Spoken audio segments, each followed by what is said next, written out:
Recruiting.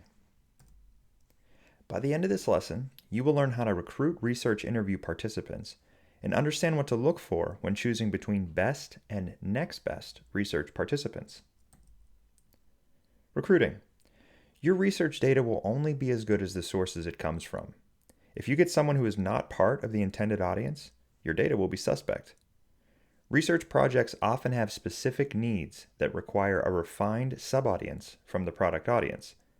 It's important for UX researchers, when recruiting, to ensure they get people who will provide the best data to inform the product designs. Research profile. Before recruiting, it is helpful to create a research profile to guide the recruiting process. Typically, you'll have a general sense of your target audience. Sometimes you'll have gathered data to help support the creation of a persona. Sometimes the marketing department will already have a target audience they create marketing campaigns for. You can reference this information in order to have a foundation for your research profile. You might start with demographic information. This includes age, gender, education, and income. Next would be a technology and web use or application use profile, helping give definition to the type of experience your audience has with the technology of your product. Then ask yourself, what specifically you need in your audience that is different from the target market per se. Find factors that can help you hone in on an ideal research audience. So which market segments are most affected by the research? Is there a single group or are there multiple groups? Which factors most affect this research?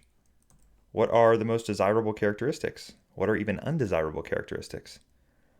Don't make your research audience profile so narrow that you can't find anyone that fits. Sometimes you'll have multiple audiences you need to research for, so create separate profiles for each one. Commercial recruiters. Commercial recruiters have their own database of thousands of people from a variety of circumstances and matching a wide set of different demographics. They can perform queries on their database to find individuals who map to your requirements. Recruiters will help you build what is called a screener. The screener is a set of questions that helps the recruiter find the type of person that you're looking for. Creating a research database. A good practice for ongoing research is to set up your own database for recruiting purposes.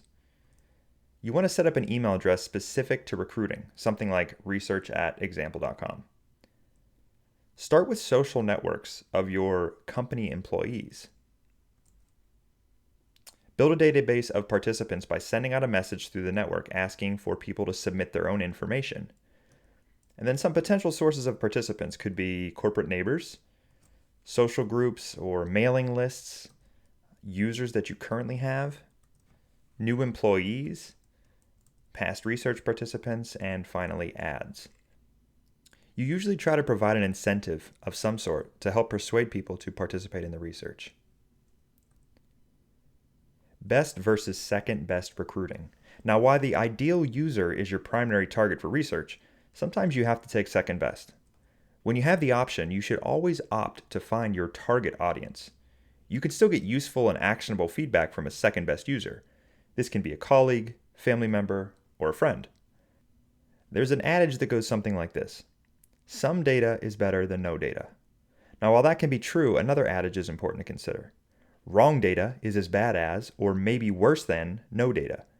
Whenever conducting research, weigh the risks of using a non-representative user as the source for your user research. If the risks are low, the benefits will usually be high. Just remember that when the risks are high, caution should be used before consulting a non-target user for feedback.